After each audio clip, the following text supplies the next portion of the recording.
ఈ బుడతడు red పోషే car లో ప్రవచనాలు ఇస్తూ తిరుగుతుంటే అందరూ షాక్ అయ్యారు. ఇవాళ టాప్ స్కోప్ లో ఉన్న ఫీల్డ్ ఏంటంటే ఐటీ కాదు, ఏఏ కాదు, ఎంబీఏ కాదు, బాబా ఎంబీఏ. మీరు ఐఐటీఎన్ అయినా, డాక్టర్ అయినా, లాయర్ అయినా, సిఏ అయినా, అంతెందుకు యూపీఎస్సీ క్లియర్ చేసినా కూడా ఇలాంటి కార్ ఒక సంవత్సరంలో కొనలేరు. ఈ బుల్లి బాబా జస్ట్ సంవత్సరంలో ఫేమస్ అయ్యాడు. ఇప్పుడు దాని రిజల్ట్ చూస్తే, రిజల్ట్ సైజ్ చూడండి, అన్ని ఎక్స్ట్రా లార్జీ. చూడండి ఇప్పుడే గుడ్ లోంచి బయటకు వచ్చిన కొడుకులా ఉన్నాడు. కానీ బాగా ట్రైనింగ్ ప్రొఫెషనల్ ఇవ్వడం మాత్రం ఎక్స్పర్ట్. ఏదైనా జస్ట్ 10 సంవత్సరాల వయసు, 1 year లోనే ఇలాంటి రిచెస్ట్ కార్ కొన్నాడంటే, ఒకవేళ నెక్స్ట్ 10 years ఇదే పని చేస్తే బాబా వేరే లెవెల్. మనం మాత్రం అదే చదువులు చదువుతూ, డిగ్రీలు తీసుకుంటూ, కోడింగ్లు చేసుకుంటూ, ఉద్యోగాల కోసం క్యూలో నిల్చొని వెయిట్ చేస్తూ ఉంటాం. ఒకవేళ మన అదృష్టం బాగుండి ఎంత కాంపిటీషన్ లో కూడా జాబ్ వస్తే, బిజీగా ఉండే బస్సుల్లో, మెట్రోస్ లో, పెద్ద పెద్ద ట్రాఫిక్స్ లో ఇరుక్కొని ఈఎంఐస్ కడుతూ సొంత ఇల్లు ఎప్పుడు ఇస్తావా దేవుడా అనేసి జీవితం గడిచిపోతుంది.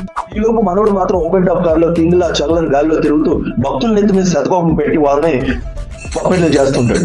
అని చెప్తుంటాడు అతని కళ్ళలో స్పెషల్ గా దేవుడు కనిపిస్తాడంట. కానీ మన కళ్ళల్లో మాత్రం credit card bill, current bill, ఇలా బిల్లు మీద బిల్లు, అప్పుడప్పుడు రిలాక్సేషన్ కోసం చిన్న ఆఫర్ల సమంత, తమన్నా, రష్మికల దర్శనాలు ఇస్తుంటారు. అందుకే బాస్ డిగ్రీ, డబ్బు, డెవలప్మెంట్ అన్ని ఓకే, కానీ కొంచెం బాబాల మార్కెటింగ్ కూడా నేర్చుకోవాలి. లేకపోతే మనం అదే ట్రాఫిక్ జామ్ లో చిక్కిపోతాం. కానీ ఈ క్యూట్ బాబా మాత్రం తన పాష్ కార్ లో హార్న్ కొడుతూ బ్లెస్ యూ బేటా అని ఆశీర్వదించి వెళ్ళిపోతాడు. సో ఫ్రెండ్స్, మరిన్ని ఇంట్రెస్టింగ్ వీడియోస్ కోసం మీ ఛానల్ సబ్స్క్రైబ్ చేసి మీ ఫ్రెండ్స్ తో షేర్ చేయండి, సపోర్ట్ చేయండి. సైనింగ్ ఆఫ్ మీ అశోక్ వైజాగ్.